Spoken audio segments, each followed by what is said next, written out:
Somaliland Jamal Aidid Ibrahim ayaa shaaciyay waqtiga la qaban doono carwada ganacsiga ee Somaliland. Jamal Aidid Ibrahim oo maanta warbaahinta kula hadlay xafiiskiisa magaalada Hargeysa ayaa waxa uu ugu baaqay dhammaan shirkadaha Somaliland inay ka qayb qaataan isla markaasina ay iska soo xaadiriyaan carwadaasi. Sidoo kale Jamal Aidid Ibrahim waxa uu ugu baaqay wadamada dariska ah iyo cid kasta oo ka soo qayb gali karta carwadaasi inay ka soo qayb galaan. Jamal Aidid Ibrahim oo arintaasi ka hadlaya waxa uu yiri looyinka wax soo saaray warshadaha communication-ka warshadaha waaweyn shirkadaha dalka wax keena dhammaantood qayb kasta oo ay ka mid ah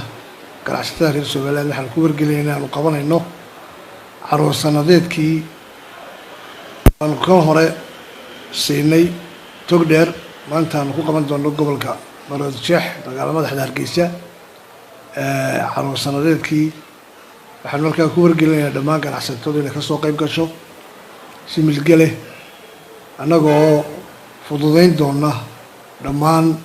hawlihii ay uga barteen inuu jambarku u qabto waxaan kaloo ku wargelinayaa dowladaha jaarka sida ay uga soo qayb geli jireen inay ka soo qayb galaan oo sida carwooyinka caalamiga ah wax soo saarkooda ay waddanka keenaan la siin doono cashuur dhaaf marka ay iibiyaanna wixii u soo hadha ay la noqon doonaan oo ay dalkoodii kula noqon doonaan laakiin marka hore ay soo wargeliyaan inay keenayaan alaabta iyo nooc ay keenayaan ayna soo wargeliyaan iyagana waa dowladaha jaarka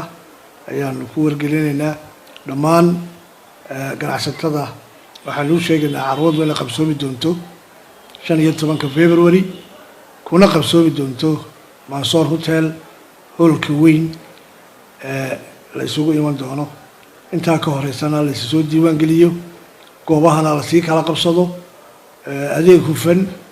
waana carwada caalamiga ahayd dhammaan waxaan kaloo ku celinayaa shirkadaha waaweyn ee xiriirka la leh shirkadaha caalamiga ah inay iyaguna soo casuumi karaan oo ay ka soo qayb geli karaan carwada aad iyo aad baan idinku mahadnaqayaa waa idin soo dhaweynaynaa waa idin diyaar garooweynaa